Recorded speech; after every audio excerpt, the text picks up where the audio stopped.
Voy a hacer un breve disclaimer antes de empezar en este vídeo, y es que no me siento nada orgullosa de él. De hecho, ha estado subido en el canal en modo privado para que no lo pudierais ver, y ahora lo voy a volver a subir. La razón es que, pues, si he empezado a hacer un vídeo con el libro de Hermione, no lo voy a dejar a medias. Y pues para quien lo quiera ver, igual encuentra cosas interesantes. Porque es verdad que yo he hecho un puñetero análisis del libro de Hermione y el problema es que el vídeo no me ha salido tan bien. ¿Por qué no me ha salido tan bien? Pues porque no tengo tiempo, porque no me da la vida. O sea, estoy haciendo jornada completa y estoy haciendo un máster en Big Data, que es jodido. No es simplemente ponerte a hacer cosas con R, ¿no? Sino que son cosas Big Data de verdad. Y bueno, yo de hecho debería estar yo debería estar estudiando filosofía, pero tenía tanta ansiedad de no poder dedicarme todo el tiempo que quería a estudiar filosofía, porque es la segunda carrera que yo estoy haciendo. Tenía tanta ansiedad que me dije, me lo dejo para septiembre. Y mientras tanto, claro, como no estaba haciendo nada que diga me llena mucho, pues lo que decidí fue empezar a subir vídeos a YouTube. Y en esas estamos. Por esa razón, vosotros estáis viendo estos vídeos, porque yo no he continuado con la carrera de filosofía durante este tiempo. Pero bueno, pues eso, este vídeo no es de muy buena calidad. Supongo que irá mejorando a lo largo del tiempo, porque aprenderé técnicas para escabullirme aunque no tenga tiempo. Y el año que viene yo espero que sea mejor, porque tengo pensado hacer un proyecto y le dedicaré más tiempo, tendré más tiempo en mi vida, no estaré estudiando un máster en Big Data y a saber qué es de mí con el trabajo. Así que bueno, os dejo ya directamente con el vídeo y ya está. Vale, fin del disclaimer.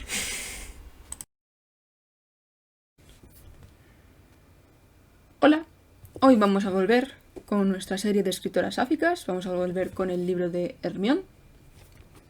Ya habíamos hablado de toda la primera parte y ahora vamos a empezar con la segunda parte y voy a leer directamente la primera página. Las olas golpeaban y el viento soplaba indeciso. Sigue. Esta parte es bastante mala. Lees de maravilla. No quiero que pienses que estoy leyendo. Son cosas internas que salen hacia afuera, desde lo más profundo. Haces brotar en mí una especie de... Sigue. Haces brotar cosas en mí. Fenrir estaba sentada en el sofá. Los restos del servicio de té dejaban cicatrices en el suelo junto a ella. Creo que el servicio de té no pinta nada aquí. Es como poner tazas boca abajo en algún pedrusco del ático anterior al siglo V. Ver las tazas en esta salita, verte a ti en esta salita, hace que la salita parezca una cortina de gasa. ¿Cómo que de gasa? ¿Y cómo que una cortina? Las cortinas de color incierto. ¿Cómo? Las llamo cortinas de color incierto. Todo en esta casa es de color incierto. Vale, ¿a qué se refiere Hilda Doolittle con esto del color incierto? Bueno, a mí me parece bastante explícito, pero hay que explicar una cosa, y es que el color tiene mucha importancia en toda la obra de Hilda Doolittle. Los dos colores más predominantes son el azul y el verde. El verde está asociado al bosque de Ardem y por tanto un poco también al lugar donde ella está, mientras que el azul está asociado al mar y a esa especie de posible libertad de encontrar una solución a esa especie de estar en un sitio atrapada. Pero aún así hay diferentes matices en los azules que Hilda Doolittle identifica con diferentes personas. Para que entendáis esto voy a leer algunos fragmentos de la primera parte. El primero está en la página 185 y dice: el río Meandro fluye como ese sendero por el bosque. Su brazo colgaba mustio y desnudo de la desgarrada tela de su vestido. Vio cómo su brazo colgaba desnudo bajo la brillante y metálica luz de la luna. «Soy como un anciano sobre el agua», le dice Hermione a George. «Dijiste que soy como una flor azul sobre el agua. Dije que eras como una espuela de caballero, como un jacinto o una campánula. Pero son todas diferentes». Y luego más adelante dice: «Y recordó, al decir Ritterspuren, espuela de caballero, la fuerza, el granito, los pensamientos amarillos contra el granito, el azul, que era el azul, que era el azul de... Recuerdo el azul, que era el azul del azul oscuro del arco iris». George, como si su mente todavía fuera una, y no se hubiera dividido como una ameba que da a otra ameba, como un nacimiento, como una gemela que se repite a sí misma, dijo: «¿Entonces has encontrado otro azul?».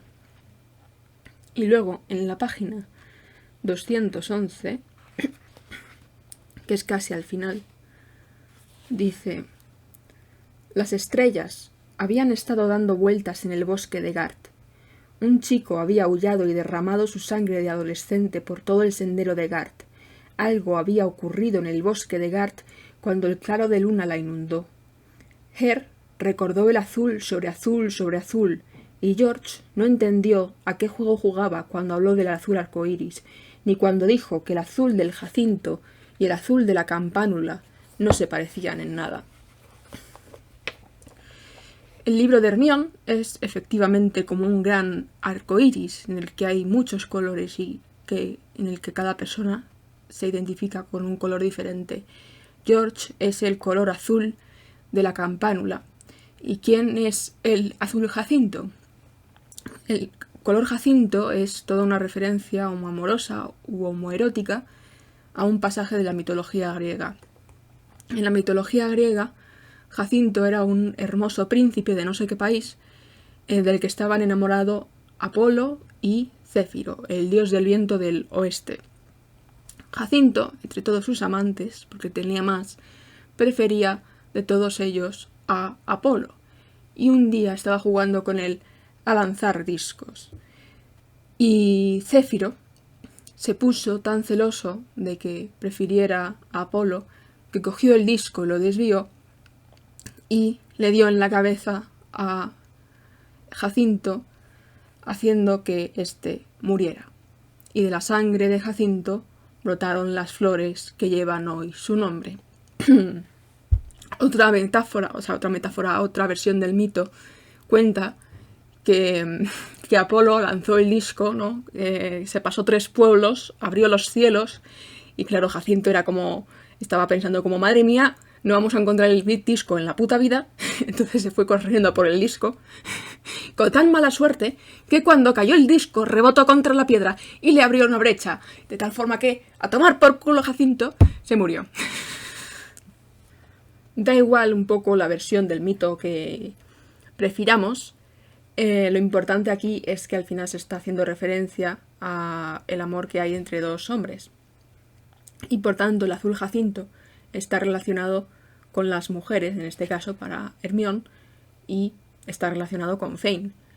En este fragmento que acabo de leer del arco iris, lo que está diciendo Hermione es que George no entendió nada de lo que le dijo cuando le contestó que los diferentes azules eran muy distintos, no comprendió que los diferentes azules representaban a personas diferentes. Y volviendo al fragmento en el que Hermione estaba con Fane, aquí Hermione está diciendo que las cortinas son de un color incierto, es decir, que no sabe identificar qué hay, qué sentimientos tiene cuando Fane entra en su casa. Además, ya al principio de la segunda parte se empieza a vislumbrar quién es Fane. Dice, por ejemplo, Hermione que Fane no veía las cortinas de color incierto y que en general Fane es como un pájaro. Dice Hermione, comparándola con un pájaro que alargó el cuello como un pájaro, y que aun viéndolo todo, Fenrir no veía nada. Fenrir veía como un pájaro sin ver nada importante. Aquí hay que traer de vuelta el poema de Swinburne, porque va a tener mucha importancia para toda esta parte. Y en general se caracteriza a Fane como la hermana de la golondrina que canta en ese poema, la hermana que olvida, la hermana cuyo corazón es liviano como la hoja de un árbol, frente a la hermana que siente dolor por la muerte de Itilo. Voy a leer algunas de estas estrofas del poema de Swinburne, porque creo que no lo leí. Oh golondrina, oh hermana efímera, mi corazón en mí es una brasa fundida y sobre mi cabeza las olas han chocado. Pero si te retrasas, yo te seguiría. Yo podría olvidar o recordar. ¿Podrías tú recordar y yo olvidar? Oh dulce hermana mendiga, oh golondrina cambiante, la división del corazón nos divide. Tu corazón es ligero como hoja de árbol, pero el mío parte de huecos del golfo marino al lugar del asesinato de Itilo, a la fiesta de Dalius, el mar de Tracia. Oh hermana, tu primogénito, las manos que se aferran y los pies nos persiguen, la voz de la sangre del niño que todavía llora. ¿Quién me ha recordado? ¿Quién ha olvidado? Te has olvidado, oh golondrina del verano, pero el mundo terminará cuando yo haya olvidado. Vemos en este poema de Swinburne la contraposición entre las dos hermanas, entre las dos aves. La hermana que está hablando es la hermana que es incapaz de olvidar la tragedia que han vivido y que le recrimina a su hermana el hecho de que esté olvidando todos los sucesos por los que han pasado. Le dice a Progne, porque la que está hablando es Filomela, le dice a Progne que cómo es posible que haya olvidado la muerte de su primogénito. ¿Cómo es posible que haya olvidado la muerte de Itilo? Y de esta manera se ve como, por mucho que haya indistinguibilidad entre las dos hermanas, entre Hermione y Fane, también hay diferencias. Y esto también se observa con la contraposición de opiniones entre Hermione y Fane. Por ejemplo, con lo que he dicho antes, que Fane era incapaz de ver las cortinas de color incierto, que para Hermione eso era algo muy claro. También con una frase que dice Fane, que dice que Hermione es como una oruga a punto de transformarse en fénix, mientras que Hermione dice que una oruga no se va a transformar jamás en fénix. Y esto es interesante, porque va a salir al final esta especie de transformación en fénix, ¿vale? Y también la contraposición entre el Olimpo y Delfos. Para Hermione, tanto Fane como ella son délficas, mientras que Fane está un poco empeñada en que son olímpicas. Es como de alguna manera el lugar de la pitonisa frente al lugar de los dioses, aunque sean mundos muy conexos, son mundos distintos. Y entonces, después, aparece el elemento de la cortina, del que ya habíamos hablado en la primera parte, que tiene una importancia fundamental a lo largo de la obra de Hermione, y que si no habéis leído la última parte de Un cuento de invierno de Shakespeare, os aconsejo que lo leáis para poder entender bien el libro de Hermione. Pero básicamente lo que hace el elemento de la cortina es actuar como un elemento separador entre la apatía o el no tener sentimientos a, de repente, cuando se descorre, sentirse viva. En el libro de Hermione, el hecho de sentirse viva va a estar asociado al tema del deseo. Por eso cuando se abre la cortina es como si empezase a suceder cosas asociadas pues con respecto al tema de la pasión y con respecto al tema del deseo. Dice así: una mano surgió, una mano veloz, pesada, una mano pequeña, pesada y veloz. Una mano surgió, por así decirlo, desde detrás de la cortina. Y luego continúa jugando con este tema de la cortina y la mano.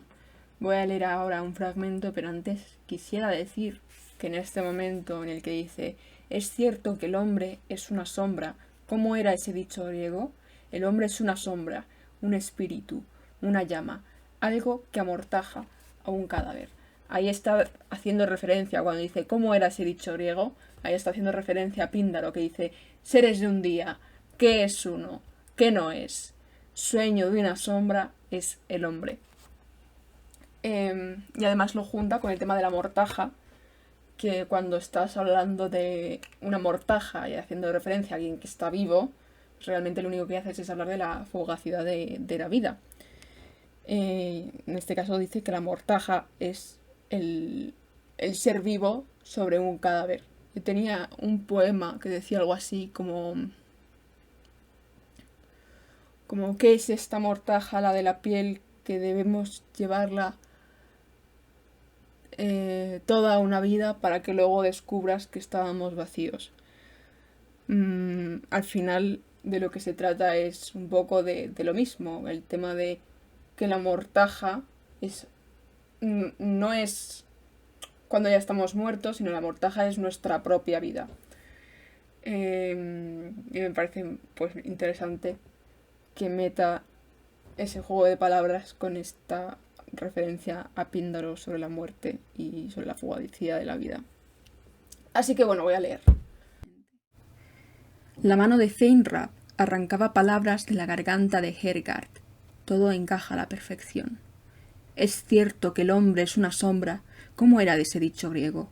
El hombre es una sombra, un espíritu, una llama, algo que amortaja a un cadáver. Tú eres eso, ¿no? La mano se soltó enérgicamente. ¿Soy qué, Hermión? Tú me haces ver la fugacidad en todo. Eres consciente de que Feinrab no es nada, ¿verdad? No soy en absoluto consciente de todo eso, pequeña blasfema. Soy de suma importancia. Lo eres, y a la vez no bromees con esto. Veo a través de ti el significado de la eternidad. No, de eso no. De la maternidad. ¡Qué horror! De la paternidad. Fein, ¿de verdad sigues ahí? Lo estoy, Miss Hergard, y a la vez no. Cuando miro a Miss Hergard, veo un sendero. Hay un giro ahí, porque es un sendero largo que serpentea entre abedules. No, abedules no. Sí, yo digo que lo son. Digo que son abedules. Estamos y no estamos juntas. Caminamos y no caminamos juntas. El miedo y el caos nos rodean, pero Fein y Hermión no caminan juntas. Ve un sendero y el mar. El mar se alza e inunda los escalones de un rompeolas. Los escalones empiezan en lo más alto del rompeolas, pero la marea cubre la mitad. La marea sube, baja, trae algas moteadas de ámbar de las profundidades. No sé qué lugar es. Veo que estás y que no estás aquí. Estás y no estás. Odio todo aquello que te desgasta. No eres lo suficientemente sólida. Eres efímera como el agua que se ve a través de los abedules, como el centelleo del agua sobre piedras blancas. Algo en ti me hace odiarte. Cuando me atraes, me repulsas. Cuando me apartas, me anulas. No eres yo, pero eres una proyección de mí. Lo de la proyección de mí es un tema que sale a lo largo de la obra, como ya hemos visto. En general, la una genera a la otra. Her genera a Her. Es como una ameba que se separa de sí. Esta referencia a la ameba no es aleatoria. La ameba aparece casi siempre en el libro de Hermión. En la página 241 dice lo siguiente. Vale. Yo soy ella. Yo soy Her. Ella es Her. Al conocerla a ella, conozco a Her. Es como una amplificación de mí misma, como una ameba que se divide y da luz a otra ameba. Soy como una madre, como una hermana para Her. Pero aquí el tema es cómo romper la ameba, es decir, cómo separarse la una de la otra. Dice Fein, en este caso, soy yo quien te proyecta como el agua. Eres como la fuente bíblica, para ser exacta, que emanó de la roca árida del desierto. No soy Moisés. Nunca te podría haber hecho brotar. No te hice brotar. Todavía estás reprimida, ciega, oculta. Fein, para. para de decir esas cosas. Bueno, me voy a parar porque aquí hay una referencia al Antiguo Testamento.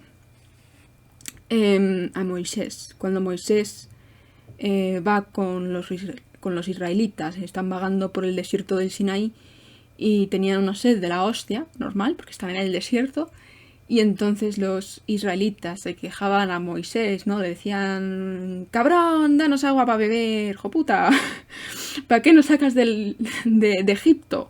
Los látigos eran mejores que esta mierda. Así que Moisés clamó al Señor y Dios les respondió, yo estaré allí delante de ti sobre la peña en Joreb. Golpearás la peña y saldrá agua de ella para que beba el pueblo. En base a esa experiencia, Moisés proclamó que Dios es una roca y para los israelitas que estaban muertos de sed en el desierto, Dios demostró que Él era su sostén, su manantial de vida y fuente de agua que nunca se acaba. Fein no puede ser Moisés, no puede golpear la piedra para que brote la fuente que tenía que brotar para sacar a Hermión de esa represión. Y este fragmento continúa así. Eres como los demás. Al final eres como los demás. Tienes miedo. ¿Quién no tendría miedo de tu mirada en la oscuridad? No hay oscuridad. La estancia está totalmente iluminada. Me asusta escuchar a Fein. Me pasa justo cuando estamos a punto de llegar a una mutua apreciación. Las palabras surgen de ninguna parte. Fein es como un pájaro anestesiado, con la barbilla hacia adelante. Siempre eres como los demás. ¿Como los demás? Se llega lejos contigo. Parece que irás hasta el final, pero eres como los demás. La ira estrangulaba a Feinrad. La pequeña mortífera mano volvió a surgir desde detrás de la cortina. Pero eres de hierro.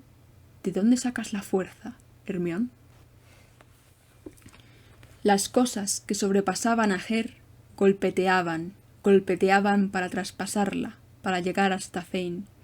Una profetisa frente a otra profetisa con platillos desperdigados y 2 tazas de té que formaban un patrón délfico en una raída alfombra. Un patrón de platillos, tacitas. Como de costumbre, Fein no había almorzado.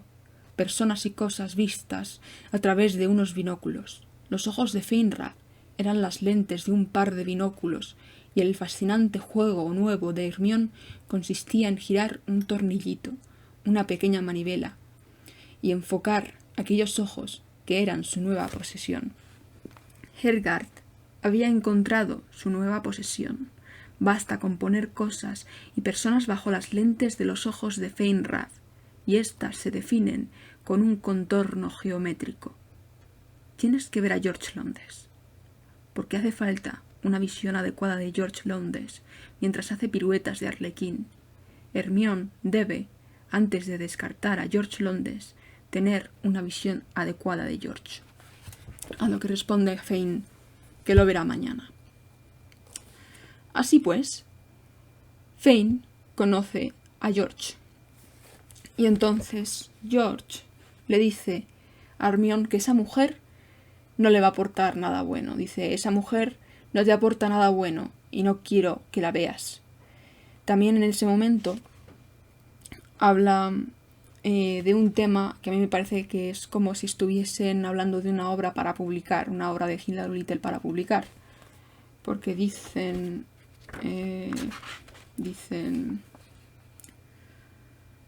Las páginas se agitaban entre las manos de George Londes. Sus manos agitaban las páginas blancas. Lo que George sujetaba en sus manos era el comienzo de mi vida.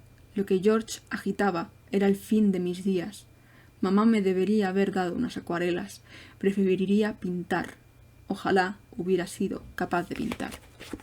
George corregía los trabajos de Hilda Doolittle. Además, George Eartha Pound. Además, en general, no solamente a Hilda Doolittle, ¿no? Sino también es muy famoso la corrección que le hace a T.S. Eliot y luego el nombre, la dedicatoria que le dice Eliot a Erza de el mejor artesano. Y aquí no solamente se abre este tema interesante de la dificultad que han tenido las mujeres para ser publicadas a lo largo de la historia, y que también siguen teniendo, más allá de los hombres. Yo diría que a día de hoy, sobre todo, por ejemplo, en el teatro o en el cine. Pero además de este tema, se abre el tema sobre el hecho de qué es escribir o qué es el arte. Dice Ezra Pound o George que el amor no hace buen arte, Hermione. George Lowndes rebotó hacia adelante, como si le hubieran sacado un diente. Y dice Hilda Doolittle, yo a esto le llamo escribir. Hermione se enfrentó a George Lowndes a través de un bosque selvático. Escribir. El amor es escribir. Y esto es una de las principales diferencias entre George y Hermione, entre Hilda Doolittle y Ezra Pound. Hermione tiene una poesía que está inundada por el deseo y por otras cosas, mientras que la poesía de Ezra Pound, yo lo que he podido leer hasta el momento, no me transmite nada de deseo, ni cuando habla del amor tampoco me parece que esté hablando del amor. Es como con sus propias palabras, si quieres presentar algo, preséntalo directamente, no lo pongas de manera meta. Cuando se habla de manera meta, la gente no se aproxima al objeto de manera directa, tiene que hacer un esfuerzo por comprender qué le están contando. A mí esto, por ejemplo, me sucede con Borges, que en general escribe siempre como una manera en la que hay muchos niveles, ¿no? Y él te está poniendo una capa muy, muy superior. Es como que tienes que desgajar todos esos planos de su voz para llegar al objeto concreto. Ezra Pound no es que sea como Borges, pero que cuando habla del amor no está hablando de manera directa del amor, al menos a mí es lo que me ha parecido. Y aquí podríamos meter el tema de las flores. Clavel, lirio, rosa. Este tema es muy recurrente a lo largo de la obra de Hilda Doolittle y también en muchas otras obras de ella. De hecho, Hilda Doolittle tiene todo un poemario dedicado a las flores. Pero las flores que pone en este libro tienen un significado concreto que están fundamentalmente asociados al tema del deseo.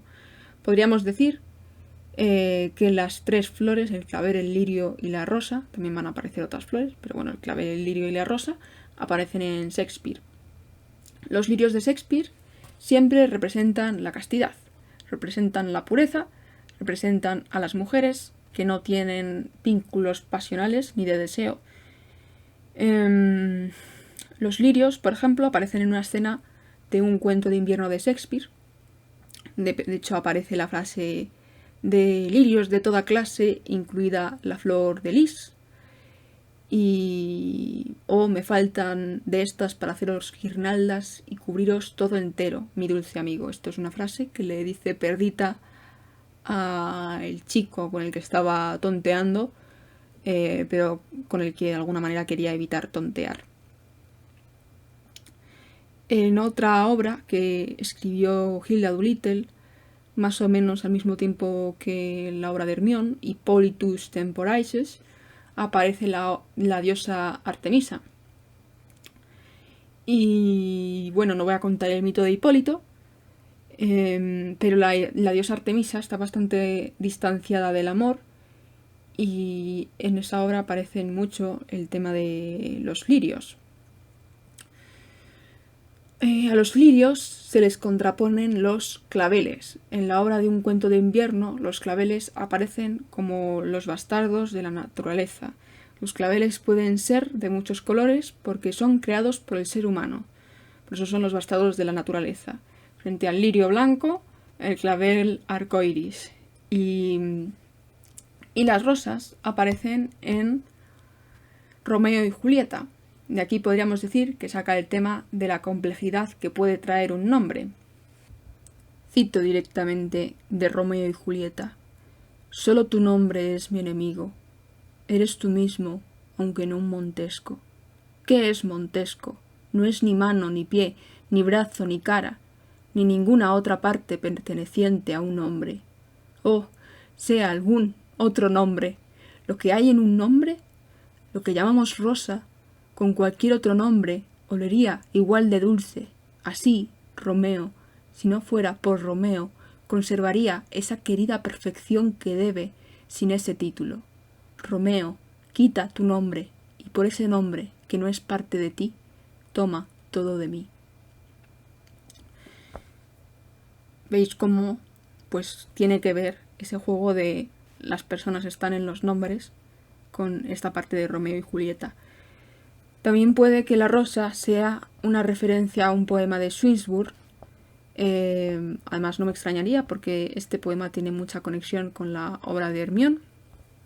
El poema en cuestión se llama Before the Mirror y este poema está compuesto por 3 partes. Cada parte está inspirada en una serie de pinturas: Sinfonía en blanco número 1, Sinfonía en blanco número 2 y Sinfonía en blanco número 3, pintadas por James Whistler, que retratan a una modelo como amante, como esposa y como prostituta. Swinburne ha seguido esta estructura porque su poema está constituido por 3 partes, cada una haciendo referencia a las 3 mujeres. En la segunda parte, la parte de la esposa, sale al final de la obra de Hermione. Hay una referencia muy explícita, así que no me voy a detener aquí a leer este poema porque si no va a ser esto una especie de análisis completo de Swinburne y el vídeo se haría eterno. Volviendo al libro, Hermione va a visitar a Fane, a la casa de Fane, y este pasaje es importante porque nos presentan 2 cosas. Por un lado, la diferencia entre la clase alta de Hermione y la clase baja de Fane. Hermione mira un poco con incomprensión o con un poco de asco, con un poco de mirada por encima del hombro, toda esa vida de barrio, y esto es algo en lo que también se diferencia Fane y Hermione. Y por otro lado es importante porque nos presentan a la madre de Fane, que es un poco complicada. La madre de Fane parece odiar a Hermione desde el principio y se toma todo como muy a pecho. Hay un momento en el que Hermione entra en casa y entonces se encuentra con la madre, empiezan a hablar y le dice que había venido a ver a Fane y la madre de Fane le contesta: «Oh, querida mía, no me recuerde tanto cuánto la aburre hablar con la anciana madre de Fane». Y también en el fragmento 238 dice Fane: «Oh, mamá, ¿no la puedes ver?».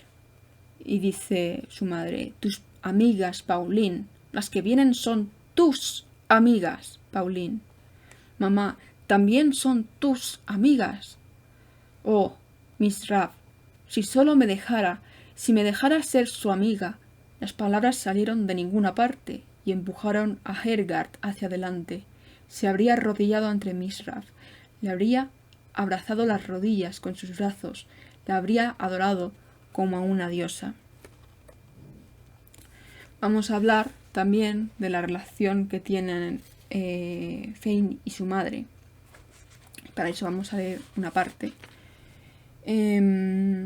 Dice así Fane: «Mamá tuvo pretendientes, varios hombres. Uno de ellos tenía un pony. Me dijo que podía montar en el pony. El hombre se llamaba Langstith. Tenía una granja. Mamá me dijo que no era un caballero. Ya me entiendes. Era bastante vulgar. Sí, la gente que tiene granjas a veces lo es, pero otras veces son auténticos caballeros, una especie de granjero caballeresco. Él podría haber sido un granjero caballeresco. Lo era. Un caballero me refiero. Me dijo una vez que, si mamá no se casaba con él, esperaría a que me hiciera mayor para casarse conmigo. Luego mamá me azotó. Fue tan gracioso». Sí, debió de haber sido gracioso. Algo no estaba bien. A ver, mamá no dejará que nadie se acerque a mí. Nunca dejó que nadie se acercase a mí. Después tuve que ir al instituto por culpa de la junta o lo que sea, ¿sabes? Allí conocí a Nelly. Ah, Nelly. Pensarás que Nelly es terrible, pero era la única persona que tenía allí. Había filas y filas de chicas, filas y filas. Me dieron una beca para estudiar. ¿Para estudiar? Dibujo. Llegué muy lejos, y luego mamá dijo que estaba enferma, que las chicas de la academia no eran buenas para mí. Ella me enfermó. Ya. Y luego me cuidó. Ya. Me enfermaba y luego me cuidaba. Solía pensar y pensar y pensar hasta que empecé a ver cosas. Por eso, a veces, tengo visiones. Tú me haces verlas. Y después de ese momento, hay una parte en la que Fane ya ha visto a George y entonces le está diciendo a Hermione lo que ella ve de la situación por la que está pasando Hermione, o por la que va a pasar, o por la que debe pasar. Dice al principio: lo están observando mientras contienen el aliento. Y responde Hermione: sí, Fane. Miran y se asombran. El acero centellea y hay una especie de largo. Es el mismo sendero y el escalón marino que surge del rompeolas. Como hay tantas veces que ha aparecido la palabra rompeolas, yo me pregunté si esto tenía alguna relación con algo de la vida de Hilda Doolittle, y creo que sí. Hay un momento, aunque es previo a conocer a Fane, pero hay un momento en el año de 1906 cuando ella está en el Bryn Mawr College y que recoge Carlos Williams, que se carteaba mucho con ella por aquel entonces. Pues hay un momento que tiene que ver con algo como si fuese una especie de rompeolas. Hilda Doolittle asiste a la fiesta de graduación de la Universidad de Pensilvania, organizada por Bob Lamberton, que era amigo de Carlos Williams, en no sé dónde, en la costa de Nueva Jersey. Y dice esto Carlos Williams: llevada al punto del éxtasis por su deleite en las olas, se precipitó hacia ellas de cabeza, y fue aplastada, pisoteada, barrida, ahogada. Inmediatamente Lamberton se lanzó tras ella y con la ayuda de otros arrastró a Hilda Doolittle inconsciente del océano. Hilda Doolittle recuperó el conocimiento y fue llevada a casa para recuperarse. Esto es lo que se dice en la autobiografía de Carlos Williams. Y eso, en Hermione se habla mucho de romperse o de quedarse. Y por eso digo que igual esta experiencia que ella tuvo puede estar pues trayendo sensaciones al propio libro de Hermione, aunque no se corresponda con su cronología, o con la cronología de su vida. Lo que dice Fane después es que Hermione no debe ser de George. Tú no eres de él, toda pura, lejana. Eres el frío hielo, el radiante manantial del que brota un riachuelo, las mismísimas aguas de Castilla. Y responde Hermione: sí, Fane. Y continúa Fane: él está por debajo de ti, es inferior a ti, es poseedor de otro destino, no es para ti. Sí, Fane. Y pues eso, realmente Fane es como que le está diciendo que no debe ser de George, que ella no debería de tener ese futuro, que podría tener otro significado, pero bueno, vamos a quedarnos con este. Solo que ahora mismo todo lo que está diciendo Fane a Hermione le está importando 3 carajos, solamente sabe decir sí, Fane, está como muerta. Por eso dice en la página 246 Fane: no puedes ver lo que veo. Y responde Hilda: no, Fane, ni pretendo hacerlo. ¿Por qué me confundes? ¿Por qué te escapas? No es lo que pretendo, de verdad no quiero. Parece que ves y luego te escapas. La luz, proyectada hacia arriba, caía sobre la alfombra, y Hergard, sentada en ella, se sentaba en la luz que reflejaban los fríos senderos, las ramas desprovistas de los árboles frutales, los verdes y estáticos bojes más verdes, pero fríos en contraste con las ramas otoñales. La luz que se proyectaba desde atrás recordaba la última primavera, predecía el próximo invierno.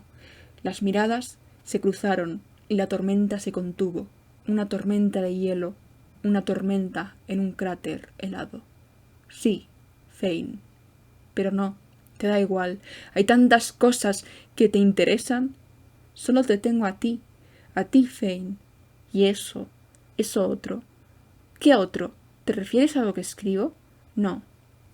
Lo que escribes no es para tanto. Es el latido de un sauce, la suave nota de algún pastor siciliano.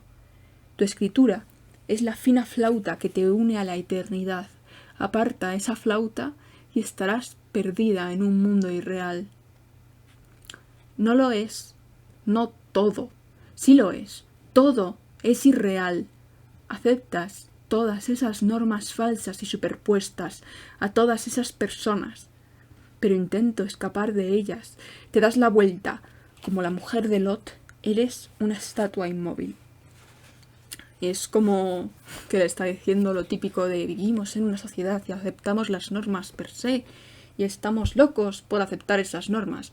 Pero no solamente es eso, hay que entender la posición en la que estaba Hermione en ese momento, viendo su vida casi como si fuese una obra de teatro.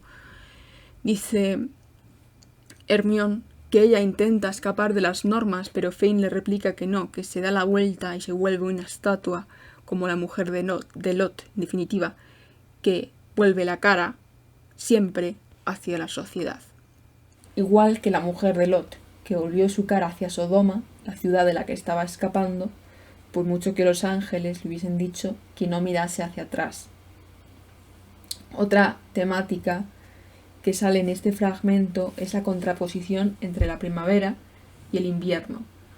Cuando está hablando del invierno, Hilda Doolittle se está refiriendo a la hora de un cuento de invierno de Shakespeare, porque en un cuento de invierno de Shakespeare aparece un montón el invierno. Y también porque casi siempre que habla del invierno, Hilda Doolittle está haciendo alusión a un sentimiento de apatía, casi a no tener sentimientos, a ser la propia estatua de la obra de un cuento de invierno, a no tener vida. Y frente a eso, cuando está hablando de la primavera, o también cuando está hablando del verano, es un momento en el cual, pues prácticamente como las estaciones, ¿no? Como que todo empieza a cobrar vida. Y quizás aquí de lo podría estar haciendo referencia a la obra de Itilo. Voy a hacer un montón de referencias a esta obra en este vídeo. Pero en este poema se mete mucho el tema también del verano y del invierno. Por ejemplo, en una estrofa dice lo siguiente: oh, hermana mía, oh dulce y suave golondrina, no sé cómo tienes corazón para cantar. ¿Tienes corazón? ¿Ya ha pasado todo? Es bueno seguir a tu señor, el verano, y a los pies claros de tu amante, la primavera. ¿Pero qué le dirás a ella? Y entonces se yergue Fane, todopoderosa. Te burlas de mí, te ríes de mis pobres pretensiones, pero hay una pizca de mí que vencerá, que os conquistará cada uno de vosotros, una pizca seguramente atómica, minúscula, pero que es el mismo núcleo y centro de la verdad pura. Yo soy la verdad pura cuando soy yo. Y luego dice Hermione: esto estaba mejor. Esto era real y divertido. Hay que contraponer esa especie de cosa de la que habían hablado, de todo eso de lo que estás haciendo, Hermione, es irreal, frente a este momento en el que Hermione dice: esto era real y divertido. La hermano que surgió hizo su movimiento habitual. Pero no me has dicho si te gusta George. No me gusta George. No me importa. Palabras. La dinámica torsión de una boca extraña. La boca de la emperatriz se torció hacia abajo y luego hacia arriba. se desdibujaron sus rasgos, su rostro adquirió un aspecto real, el mohín de tus labios por besos otrora casi borrados. ¿Qué dices, Her? He dicho mucho antes de que tu rostro fuera de oro romano, Faustina. Faustina era una emperatriz, la esposa de Marco Aurelio. Pero lo interesante aquí no es el personaje histórico concreto como tal, sino el tratamiento que le da Swinburne al poema de Faustine, que es de donde Hilda Doolittle está sacando las frases de el mohín de tus labios por besos otrora casi borrados y mucho antes de que tu rostro fuera de oro romano, Faustina. De este poema hay un análisis muy chulo en internet, así que os lo dejaré en la descripción. Pero, en general, conecta con el tema de os conquistaré, del que habla Fane. Y también también trata del tema de la mujer malvada, de la femme fatal que termina apoderándose de la mente masculina. Pero Hermione no es Swinburne, y al igual que los hombres podrían, por ejemplo, ver en Lilith la destrucción, nosotras la hemos tomado como una figura de empoderamiento, una figura de gloria sin desprecio, sin esa doble mirada masculina que asquea u odia lo que desea. También es interesante las frases esas frases de las que trae de Swinburne, del mohín de tus labios por besos otrora casi borrados y mucho antes de que tu rostro fuera de oro romano. Sobre las frases de el mohín de tus labios por besos otrora casi borrados, yo aquí me voy a tirar triples, como si no costara. En el poema, esta frase hace referencia a la mirada masculina sobre Faustina en un momento en el que ya está muerta, es decir, que sigue ejerciendo poder en un momento en el que ya no tiene existencia o que está siendo devorada por insectos o que es polvo y son huesos ahí. Entonces, quizás aquí está haciendo Hilda Doolittle una referencia al presente. En ese momento ella ya no estaba con Frances, sino que estaría con Briar. Y yo quiero entender que es como si estuviese hablando un poco de esa influencia que podría tener todavía Fane en ella. Y sobre la otra frase de mucho antes de que tu rostro fuera de oro romano, la verdad es que no sé muy bien por qué utiliza eso. Puede que fuese porque está hablando de la primera Faustine, o sea, la primera Fane, o porque está tratando de introducir alguna temática griega, porque antes habla de los griegos y antes de los romanos, pues supuestamente vinieron los griegos, ¿no? Bueno. Y también podría estar hablando de que tanto ella como Fane están dentro del imaginario masculino. ¿Por qué? Porque cuando dice lo del oro romano se está refiriendo a las monedas. La cara de Faustina dibujada en una moneda, y eso está asociado aparte de que, pues eso, de como la cara del rey, ¿no? Dibujada en las monedas de 2 euros, pues aparte de eso, pues está asociado al tema de que las mujeres son como el dinero, o que se pueden comprar y que están de esa manera dentro del imaginario masculino. No pensamos en el rey siempre como si fuese una moneda, ¿no? Eso solamente cabe pensarlo de las mujeres, por así decirlo, dentro de ese cerebro masculino. También vamos a ver más adelante que no solamente Hermione es Itilo, sino que también Fane es Itilo. En fin, leed el poema de Swinburne y juzgad vosotras. Lo cierto es que lo importante aquí es que la pasión se despierta. Y bueno, ahora voy a leer del tirón. Emergió un rostro intenso y luminoso. Una cabeza reposaba en el espacio de sarga azul. Unos hombros se alzaban tras un vestido de colegiala hecho de la misma tela azul y servían de pedestal para la columna que se erigía encima. La garganta brotaba del espacio cuadrado de los hombros, como si alguien hubiera venido y dicho que había que renovar todo, lijar. ¿Qué les hacen a las estatuas? Limpiar, como si se hubiera preguntado cómo moverla, la hubiera girado, se hubiera dado cuenta de lo pesada que era para, finalmente, cubrirla con una tela azul oscuro. Alguien había cubierto el mármol con un trozo de tela azul oscuro. La tela azul cubría la desnudez del mármol, pero se mantenía inalterada, pura, bajo la tela, bajo la sarga azul de colegiala, un mármol de un lugar, Heliópolis, Persépolis, muy, muy lejano. Ahora creo que no tengo ningunas ganas de ir a Europa. Ah, Europa.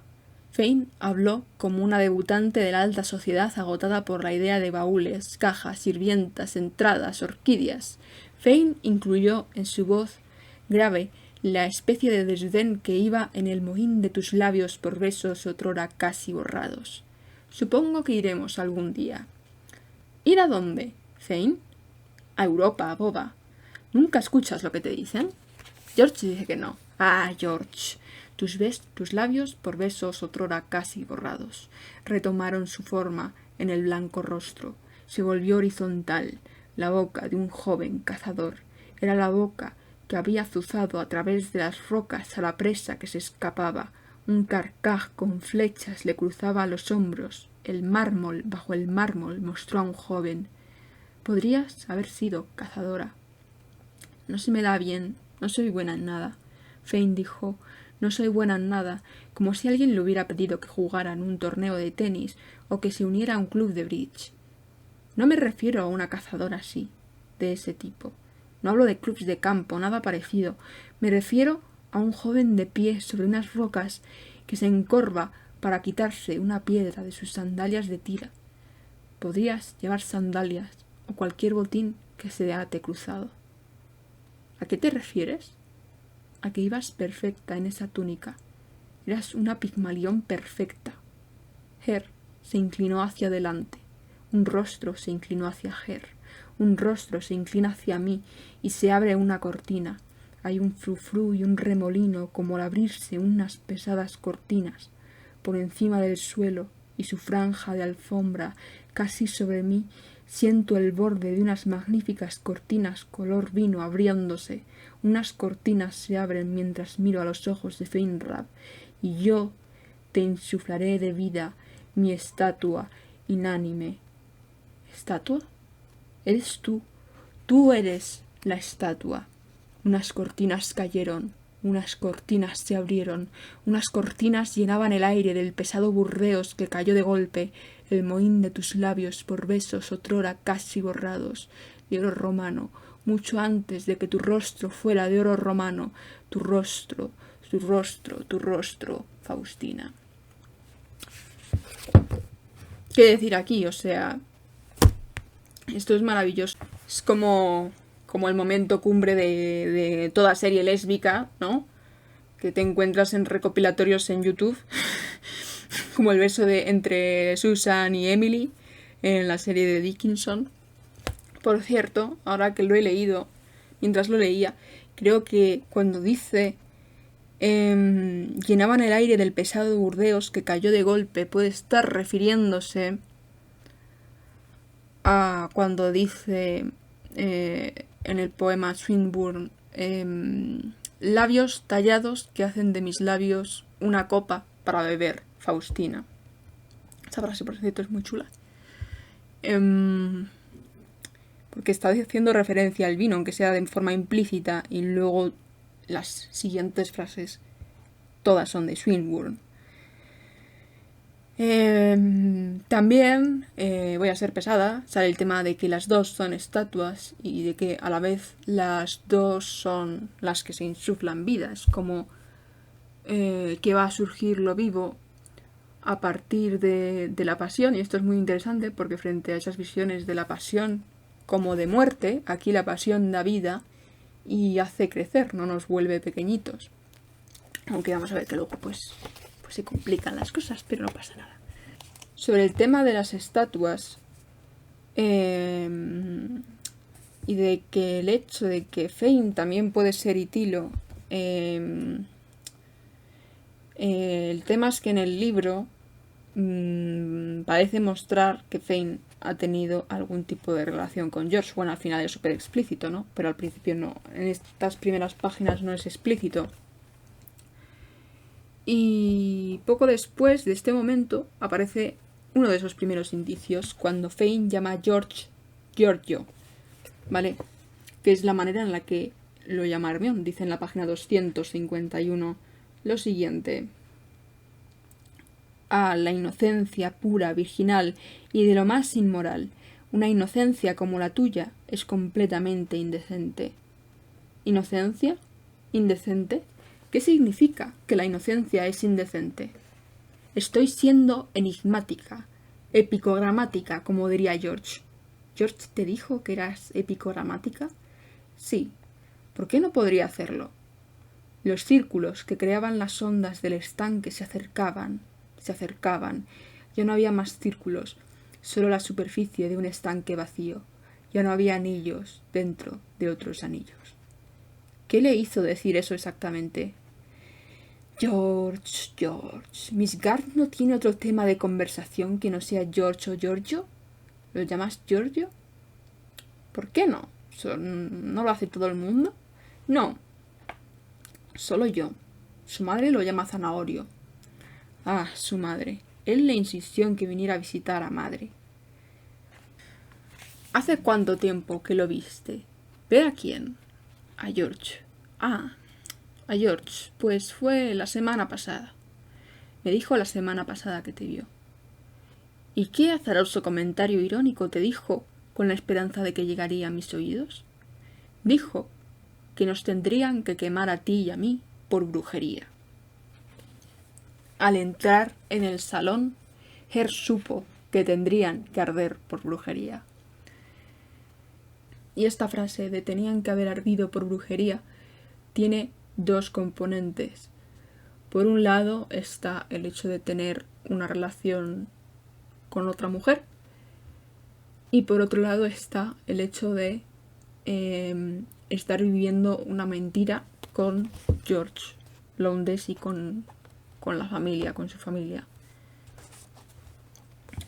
Dice Hermione, hablando de George, bueno, creo que igual he estado pronunciando mal el nombre de George. En este caso es como que de repente lo llama, o sea, es como si a George le quitasen la E, ¿no? Pues eso debe de sonar diferente a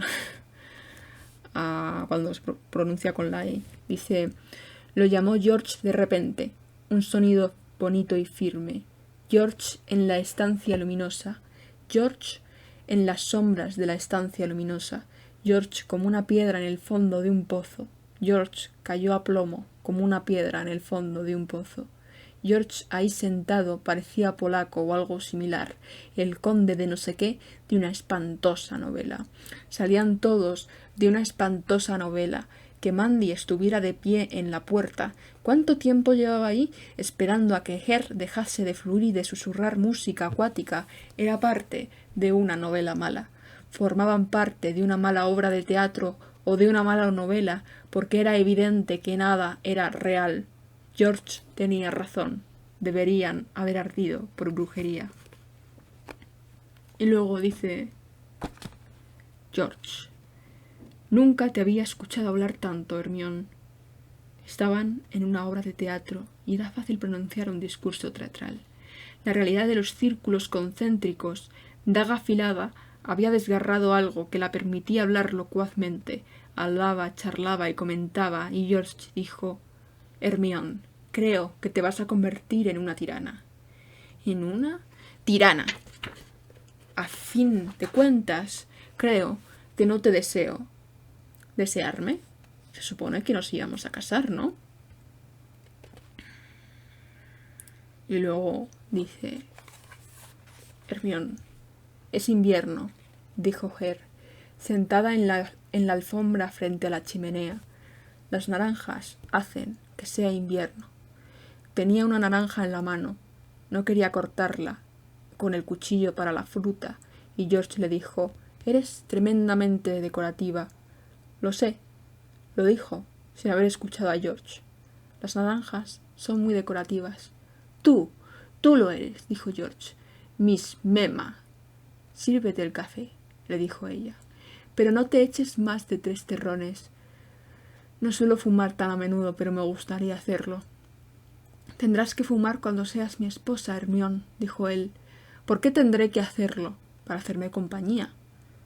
Al escuchar su propia carcajada vibrar hasta el techo de las habitaciones de arriba, hasta los aleros del desván, y luego ascender y ascender hasta la paciente luz de las estrellas, ella le dijo: «Pero es que jamás seré tu esposa, Giorgio». Y él le dijo: «¿Te estás riendo de mí?» «Acabas de decir que no me deseabas», dijo ella. «Siempre digo eso por si nunca te tengo», respondió él. «Bueno, yo solo amo a Her. Yo solo amo a Her. Narciso entre los juncos», dice George. «Narcisa. ¿Eres un nenúfar?» No. ¿Quieres otra naranja, George?» Aquí vemos como George está jugando a ese doble juego siendo un puto capullo. Y también vemos pues como Hermione mete referencias sáficas precisas de su relación con Fane. Y George la reprime hablándole de narcisos. Cuando dice narciso entre los juncos. ¿Por qué? Porque Hermione antes ha metido el tema de yo solo amo a Her, y por tanto esa frase tiene intrínseca el tema del reflejo. Por eso George le habla de Narciso, el chico que se enamora de su propia imagen reflejada en el agua y se acerca hasta el agua hasta arrojarse. De allí creció la flor que lleva su nombre. También George habla de Fane como una chica salida de una brucha del 3 al 4. Dice, hablando de Fane: «Querida mía, es una chapuza sin más». Una llama verde surgió y ella entendió que George jamás haría florecer un peral, que jamás haría brotar en las ciénagas las violetas de finales de otoño. Las violetas amarillas podían florecer en el granito y las rocas que permanecen para que caminásemos sobre ellas. George, con calzas isabelinas, languidecía en las galerías de los museos, con su efigie pintada en los techos. No fluía con la corriente, no emitía sonidos roncos con una garganta que emergía de un baño de Tusculum. «George, has estado en todas partes». No debía adivinar lo que pensaba Hermione. Había estado en Túnez, en Bulgaria. George y Lilian habían estado en todas partes. «George, ¿soy tan iletrada?» Utilizó esa palabra preguntándose si él adivinaría que ella pensaba en el jacinto marcado con letras. Recordemos que el jacinto hace una referencia al homoerotismo. Y a esto le contesta George: «Eres pura brujería». Esto fue lo que le afectó. «Hermione, ambas deberíais haber ardido por brujería».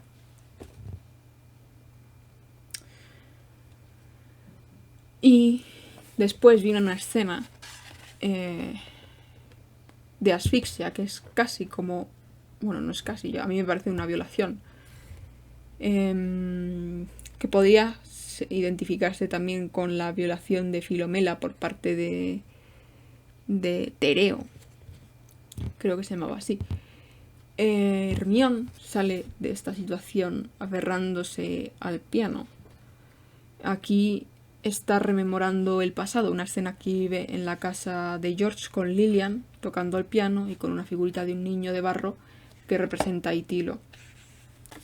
Dice que aquel día en casa de Lilian un cielo del apocalipsis se le reveló como un fogonazo en un abrir y cerrar de ojos, como la conversión de San Pablo. Sí, Lilian había ayudado a Ger.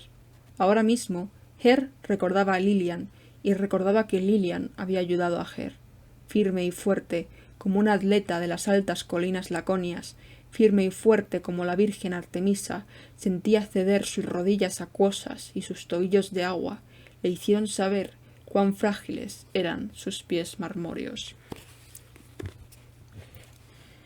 Con respecto a lo de los pies, se está refiriendo literalmente a un fragmento del pasado en el que le dice Lilian, que es la sirenita de Hans Andersen, el escritor de cuentos para niños que había escrito también Patito Feo o Pulgarcito. Lo dice aquí en la página 176. Dice: sí, eres Ondina, o mejor, la sirena de Hans Andersen. Y responde Hermione: sí, soy Ondina, o mejor, la sirena de Hans Andersen. Hace mucho tiempo, Ondina era una sirena que quería tener voz o unos pies. Ah, ya me acuerdo. ¿Quieres decir que no tengo pies para sostenerme? Eso era lo que Lilian quería decir. Lilian es la primera en descubrirme. Lilian me ha descubierto. Lilian tiene algo. Sabe perfectamente que no encajo, que es inútil. Con el tiempo les diré que es inútil. Lilian ha descubierto que me llamo Ondina. También más adelante, cuando está hablando con su madre, y su madre le dice que no le gusta Fane, ella se compara con la Pitia del oráculo de Delfos en el templo de Apolo. Por eso no solamente es Pitia, sino que también lanza flechas. No sé si estoy yendo muy rápido o muy lenta, depende. Dice aquí Hermione: sí, mamá, sí, sí y no, no, sí y no, no y sí. Diré que sí, diré que no, diré sí, Lilian, diré no, mamá. Soltaré un sí y un no, y un no, y un sí, como las flechas de una diosa Pitia. Asesinaré, masacraré, incendiaré, destruiré y volveré a asesinar, masacrar, incendiar, destruir. Lo haré, y no dejaré que me atrapen con sus crueles payasadas. No saben absolutamente nada. Sí, mamá, es verdad que George tiene mejor cara. Y lo que hace es guardar todas sus flechas para cuando vea la otra pitonisa, a Fane. Es ahí cuando tienen su diálogo de pitonisas en el oráculo de Delfos. Y hay un momento en el que Fane se agota. Dice: estoy tan cansada, Hermione, que me gustaría que me leyeras algo. Solo había una cosa que leerle a Fane. Lo había leído y lo releería. Oh, hermana, hermana mía. Fane se dejó caer sobre el recoveco del diván. Fane era una profetisa que se adentraba en su cueva. Eres, ya lo sabes, Itilo. ¿Itilo? El poema, que siempre tengo que recitarte porque el día en que llegó tu carta, el día en que llegó mi carta, lo estaba leyendo, pero ya te lo he contado. Cuéntamelo otra vez, Hermione. Fane hablaba como una niña enferma. Se tumbó en el cavernoso diván. A veces pareces tan cansada.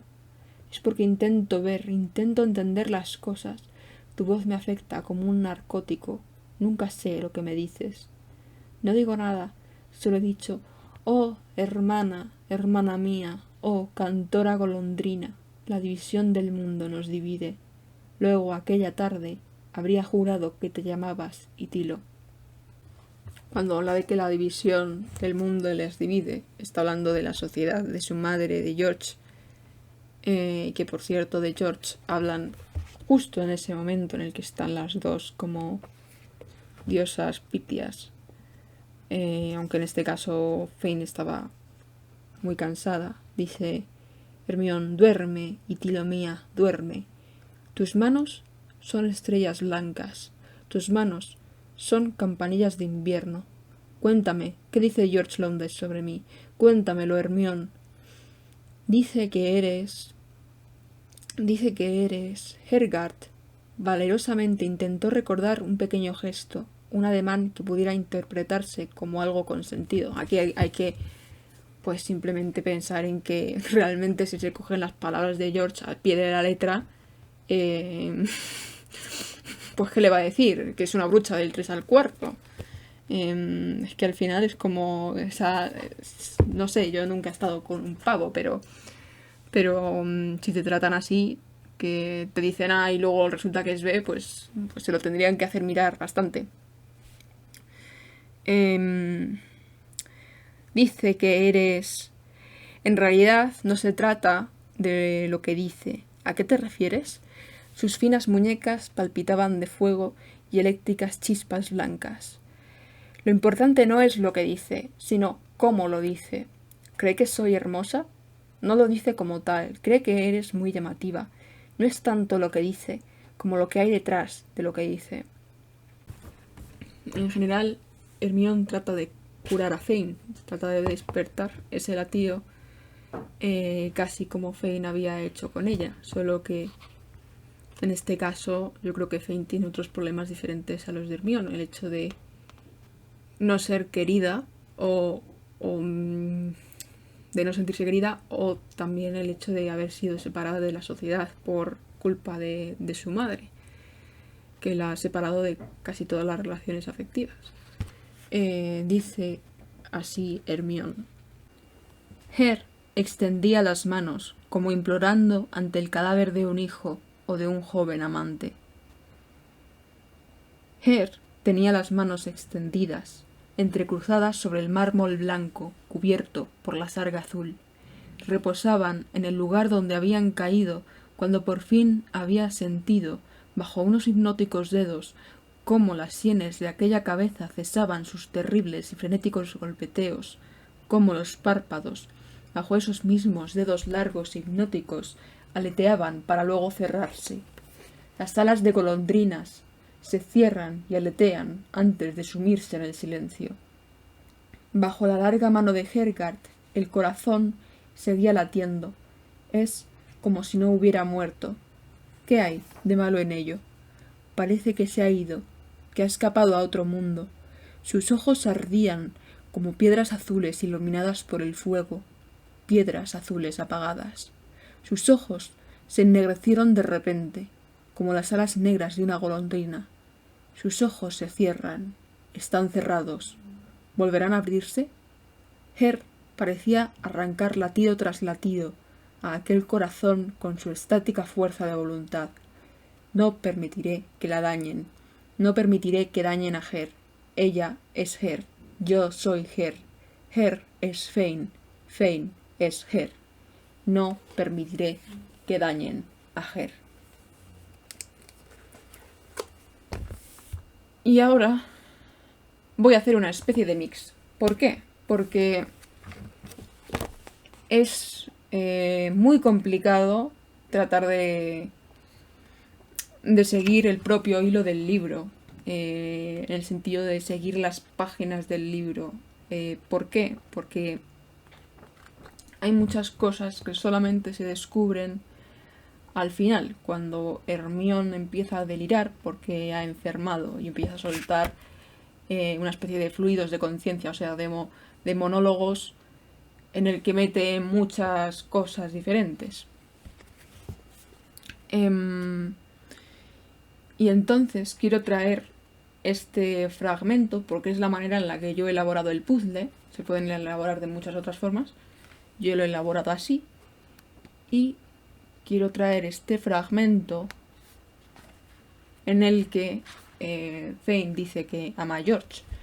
Porque antes le había preguntado a Hermione qué es lo que pensaba George sobre ella, porque Fane siente cosas por George. Es el fragmento de la página 330. Dice Fane: sí, lo amo. Hermione, entiende esto. Lo amo. Si te digo que amo a George, no es lo mismo que esa cosilla que llamas amor. Si lo amaste superficialmente. Nunca viste el aura resplandeciente que lo rodea. George poseía esa brillante armadura de belleza. No podías saber lo que es el amor. Quizá Creíste amarlo. Yo sufría viéndolo. Mi sufrimiento era como un estandarte en llamas. Lo llevaba conmigo, lo ondeaba. ¿Creíste que era feliz aquel día, cualquier día que estabas conmigo? Tu belleza me laceraba y pensaba, ¿de qué sirve luchar, Feinrad? Estuve a tu lado, me atreví a estar a tu lado y decir que lo amaba. Bueno, de hombre a hombre, Fein, ¿por qué no te lo quedaste? Puedes ser cruel, pero estoy por encima de tu crueldad. No lo he sido, dice Hilda. Ah, ¿no? Y vuelve a decir Hilda. Sí, un poco. He sido un poco cruel. Yo, retrocedes. Amas a George Lowndes. Un te quiero. Dos te quiero. Estoy enamorada de nada. Como dice George, eres una desalmada. Pues en ese diálogo yo creo que se ve como quizás las dos se veían violentadas por la situación. Por un lado, por el hecho de que Fein ama a George, y por otro lado quizás porque Hilda Doolittle es cruel. Pues quizás por cómo ha tratado a veces a Fein como una pasota cuando hablaba de George Lowndes, por ejemplo, se me ocurre. Y ahora voy a traer el fragmento que, a mi juicio, vendría después de ese diálogo, y es el momento en el que Hermione piensa por primera vez que podría haber estado con los dos. Una voz de ultratumba, como si procediese del otro extremo del cable del teléfono, le respondió: «Siempre lo hago, siempre lo he hecho». Era una voz cansada, como la voz de un cadáver. Como aquel proverbio griego: «Una pequeña alma para un fugaz momento». Una pequeña alma para un fugaz momento mantiene en vida a este cadáver que es el hombre. Sí. Pero ¿qué sentido tiene continuar? ¿Por qué seguir con todo esto? ¿Seguir con qué, golondrina mía? Tener que seguir con todo esto. Her no podía percibir la mano que sabía que estaba ahí. Sabía que una mano se había alzado y trazaba un jeroglífico en un cielo imaginario. El vuelo de los pájaros al otro lado de la ventana tenía un significado. Her había comprendido que el vuelo de los pájaros creaba un patrón, formaba jeroglíficos que sólo los sabios, los augures, podían descifrar. Fein era un pájaro, una golondrina que había volado hacia aquí. La gente se negaría a verla, o, si la veían, lo harían con animadversión, como si fuera una paria. Fein era una golondrina que revoloteaba al otro lado de la ventana, formando patrones. Quería escapar. Luego George me dijo que solamente era humana, que quería ser amada. George me dijo que en el fondo no era tan extraña. Fue inefablemente discreto con mi pobre mamá. A veces pienso que mamá está loca. Yo sé que lo estoy. Sigue, Fein. De repente, en el hueco que era, o debería ser, pensó Her, el lugar donde debía haber un corazón, había un corazón. Un corazón, no aquello que había depositado en un jarrón blanco, latió y le respondió. El corazón, que estaba en una urna blanca, atrapó a Her, le impidió escapar del otro latido, de aquel zumbido inusual que su corazón hacía al escuchar el nombre de George. En un instante tan rápido como la conversión de San Pablo, George Lowndes se convirtió en George Lowndes. Debería haberlo pensado antes. Claro, debería haberlo sabido. Podría haber sido completamente feliz. Así que con esos pensamientos, Hermione se va a ver a George para ver qué piensa sobre Fein, para ver qué piensa sobre todo aquello.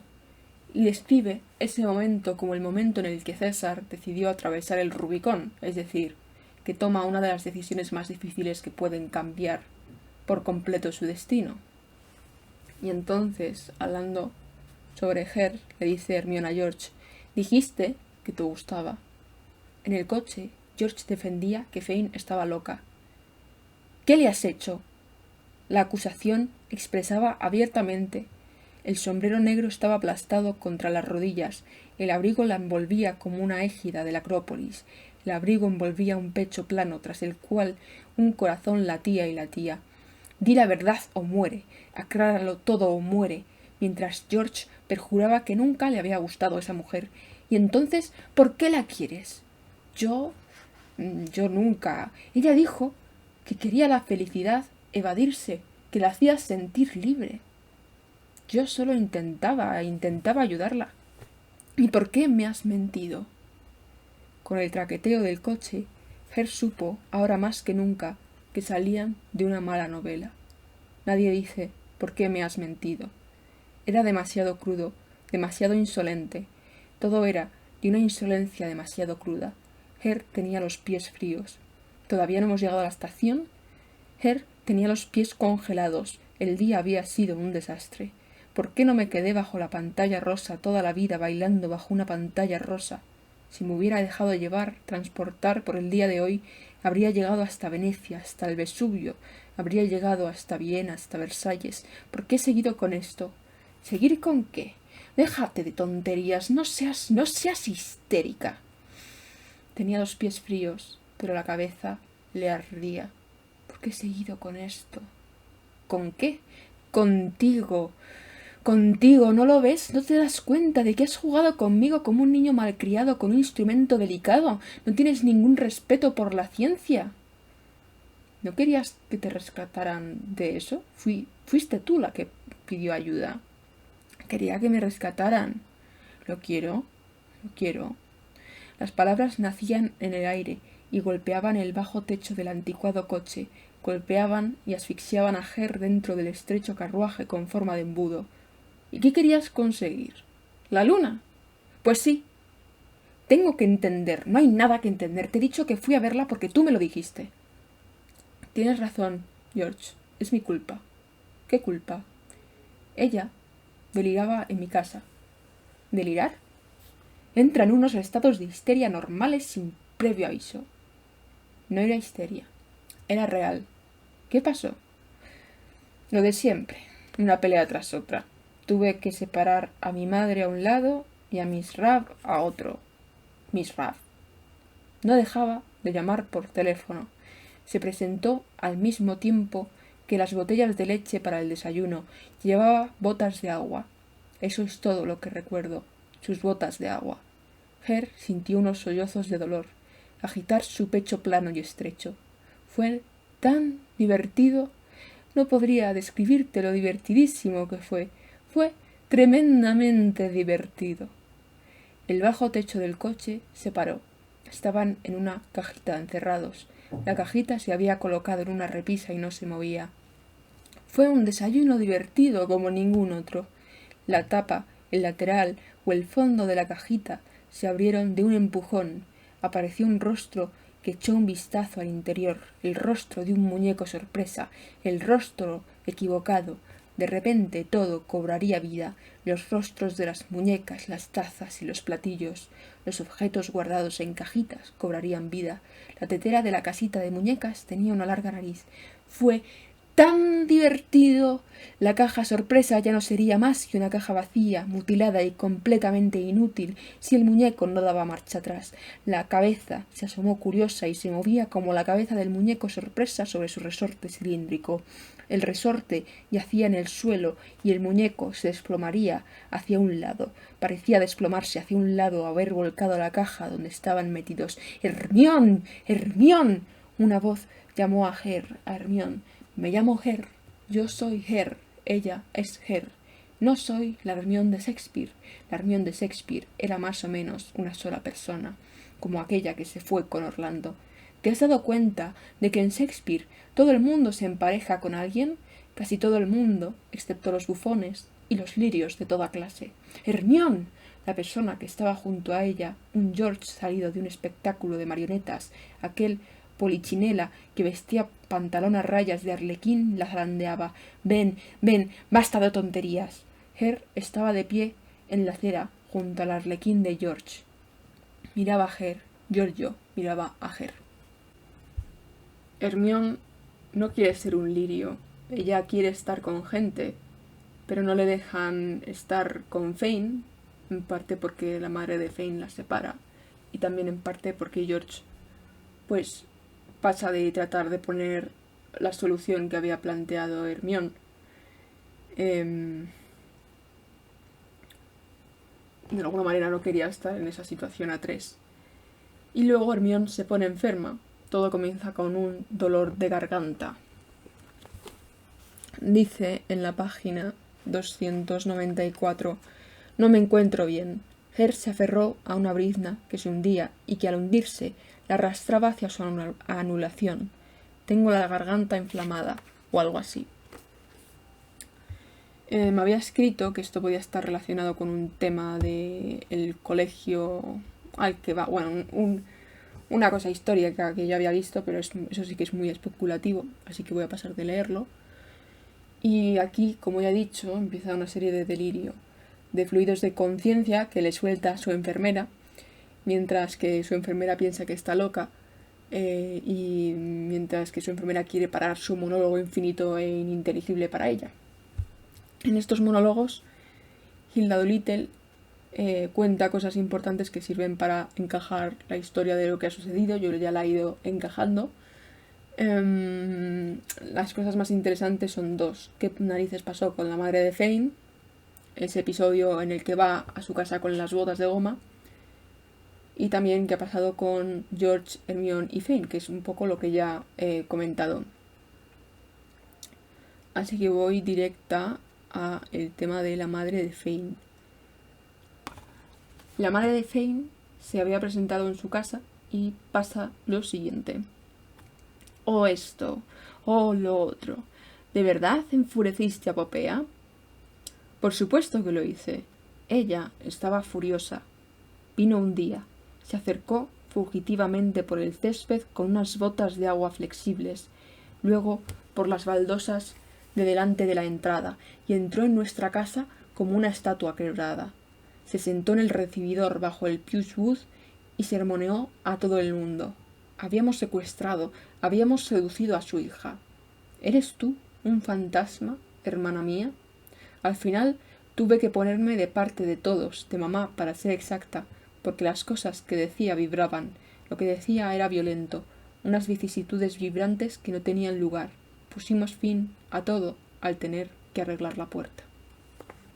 En ese fragmento está referenciando al poema de Swinburne de Before the Mirror, ante el espejo. ¿Y por qué? Porque es el único momento del poema, o sea, es la parte del poema de Swinburne en el que está hablando de la mujer casada. En el poema de Swinburne, esta es la única que no tiene amor y que se mira en un espejo en soledad. En una soledad de que le falta el esposo, le falta amante, le falta la persona que sería George. La mujer es Hermione y su reflejo es Fane. ¿Eres tú el fantasma, hermana mía? Hermione ha descubierto que George no quiere a Fane, que le va a arruinar. Y, para terminar su estancia en el hospital, tiene este discurso. Pero antes quiero recordar esta frase que le dice Fane a Hermione al principio de la segunda parte, que dice: «Eres como una oruga justo antes de convertirse en fénix». Vale, y ahora leo 331. Yo no era lo que George deseaba. Quería un fuego que respondiera a su fuego, y era el alto árbol joven, el frío abedul laconio, el corredor y el intrépido explorador lo que le encendía. Era para disfrazarse a sí mismo, por lo que George quería que me disfrazara bajo un fuego invernal. Flores arrastrándose de entre flores muertas de invierno y anémonas confundidas con copos de nieve. ¡Corre, corre, corre y corre! Hermión, estás condenada, Hermión, pues el mensaje que llevas está en métricas olvidadas. Corre, desnuda a través de los bancos de nieve, vuela cuesta abajo con el corazón latiendo y las venas palpitando a cada lado de tus sienes ardientes, latiendo, latiendo. Corre, corre, Hermión, corre, corre, Filípides. Tienes un mensaje, pero estás condenada, Hermión. Corre, corre a través de las rocas, deja que se rompan las tiras de tus sandalias y no te agaches a atar nada. Corre, corre, Hermión, en tus manos llevas un mensaje y un símbolo. Al final de un valle donde se agitan los árboles coronados de nieve hay un templo algo pequeño. Corre, corre, corre y corre, Hermión. Los corredores esperan en cada estación para llevar el mensaje. Ningún dios pide demasiado. La humanidad está en las manos de un dios. Mientras corres y corres y corres, sabes que el mensajero, Lampadeforos, portador de luz, podrá llevar tu mensaje con todo su fervor y tú te desplomarás exhausta. Corre, corre, Hermión, porque el siguiente mensajero se ha levantado contra ti, muerto, muerto o olvidado. Hécate en los cruces de caminos, una destrucción. Llevas una doble carga. Corre, corre, Hermión, corre por ti, por Feinrad. Fein no llegará, no aceptará su grandeza. Debes llevar una doble espada, una doble carga. Somos un pulpo. Dakota del norte y del sur. Somos una criatura que incluso ahora rezuma con células vivas, células fosforescentes. ¿Me abandonará Feinrad? Corre, corre, pequeño glóbulo rojo, dile a toda la masa imperfecta. Dakota, Oklahoma, que estamos todos a una. Despliega tus antenas, Siberia. Corre, sigue tu camino, glóbulo rojo, no estás solo. Hay otros glóbulos en Georgia, en Alabama. Corre, corre, mantén con vida a este monstruo amorfo. Corre, corre, Hermión. Diles a todos los laconios que aquí yacemos. Diles a los laconios que aquí yacemos. Diles a los laconios que aquí yacemos por obedecer sus leyes. ¿Qué leyes? He sido casi fiel. Para ser fiel, renunciaré a la fe, me arrastraré de vuelta a mi concha para resurgir con todas mis plumas, un ave fénix. Me arrastraré de vuelta para poder salir a hurtadillas después.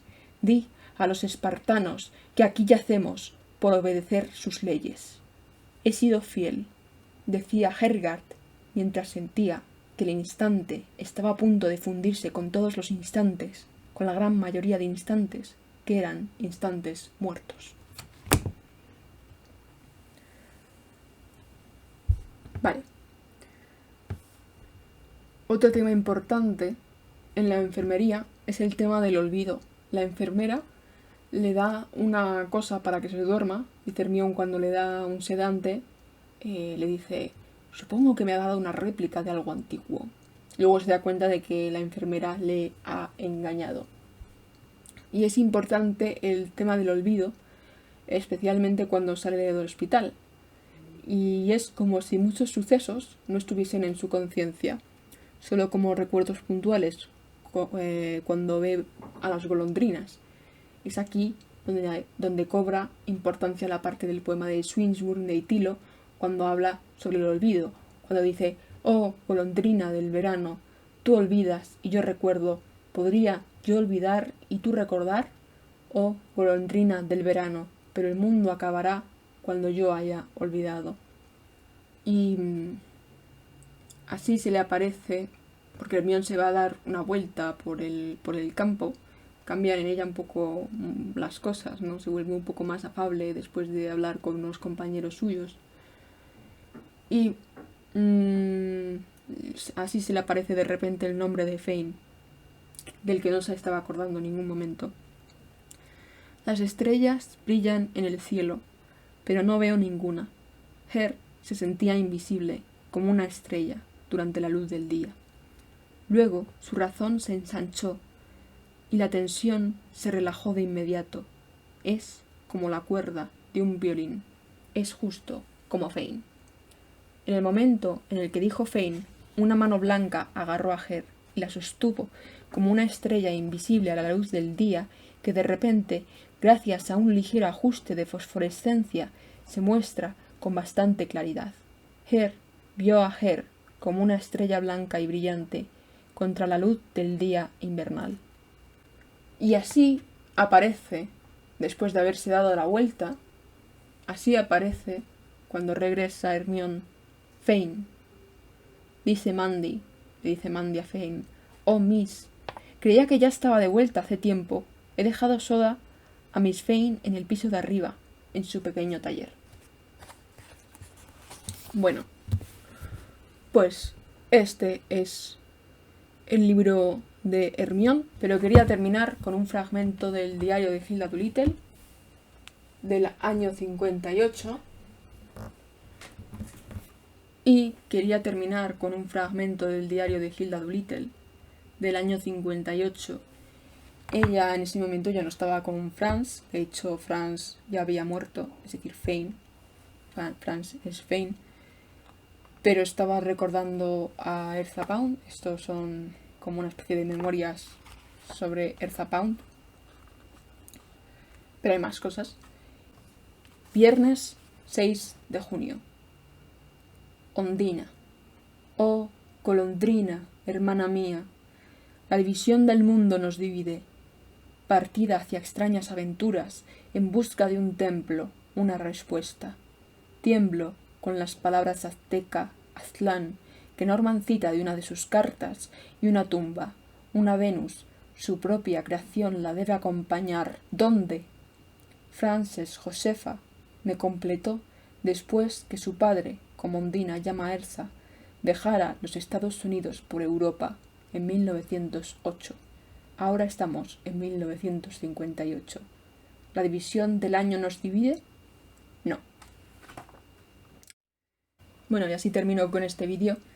Es posible que no compartáis muchas de las cosas que yo he ido diciendo, pero a mí me parece estupendo. Lo importante en un principio, cuando te adentras dentro de algo que tiene muchas referencias o que es un poco complicado, lo importante no es compartir la verdad en la que creemos, sino compartir e indagar temas que nos resulten interesantes e importantes. Solo así sabremos comprendernos.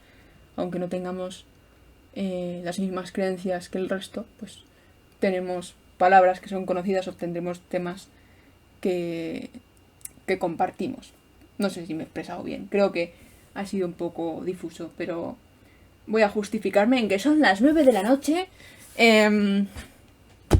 y tengo la atención dividida porque no tiene nada que ver yo lo que estoy estudiando con con este tipo de cosas, así que me parece bien que no me salgan las palabras a veces. No voy a traer las siguientes entregas de la vida autobiográfica de Hilda Doolittle, al menos por ahora, porque creo que Hilda Doolittle absorbería demasiado esta serie y no es cuestión de meter tantos vídeos.